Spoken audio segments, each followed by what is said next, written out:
Hey, apa kabar imanmu hari ini? Apakah baik-baik saja? Ataupun sebaliknya? Berbicara tentang iman, hal itu sudah kita rasakan berhari-hari. Karena iman adalah suatu perkara yang melekat berada di dalam diri manusia. Semua orang, bahkan termasuk aku dan kamu, pasti akan pernah berada di posisi yang sangat-sangat rendah. Saat ketika dorongan nafsu tiba, ego kita pun lepas kendali dan tidak mau melakukan hal-hal yang positif. Bahkan, itu bisa menjadi tujuan tertinggi kehidupan. Tetapi, di satu sisi, kita tahu resiko-resiko apa yang bakalan terjadi di saat kita terjerat dalam nafsu. Kadang, kita merasakan ibah saat pernah berada di posisi itu. Dan terlintas dalam pikiran kita, menyesal telah melakukannya. Sebab itu, sebagian orang menganggap hal itu dengan sepele dan hanya mengikuti alur hidup itu saja. Tetapi, menurut saya, perkara iman itu suatu hal yang tidak boleh speechless. Karena iman salah satu hal yang bisa menenangkan jiwa kita. Tanpa iman, hidup kita berjalan tanpa nada. Dan tanpa nada, tempo kehidupan kita tidak bersyair dengan merdu.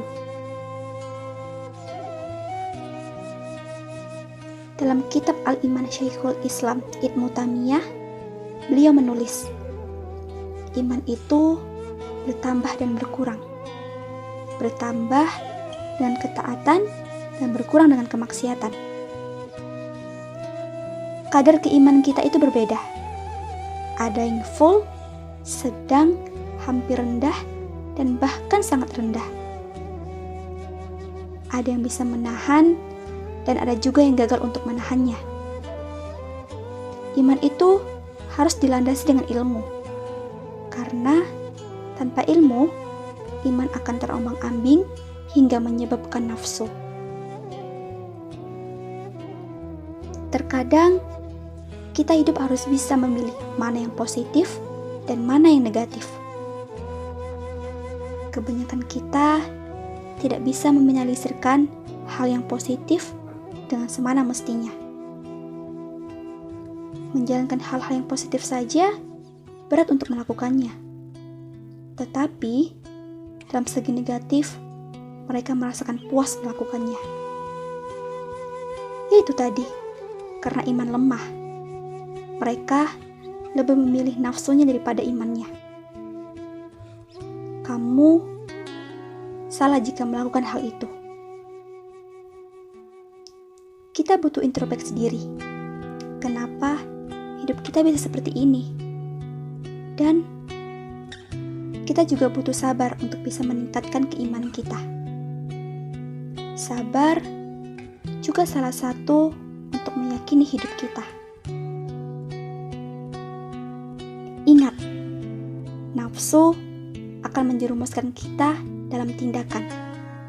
Jadi, jika salah melangkah, kamu akan menyesal telah melakukannya. Hawa nafsu itu lawan kita, bukan teman kita. Saat ketika nafsumu tiba, yakini bahwa kamu pasti bisa untuk melawannya. Al-Munas Dadu Iman. Marilah menambah iman kita. Satu pesan saya, tingkatkan imanmu dengan ilmumu, sukseskan hasilmu dengan pahalamu.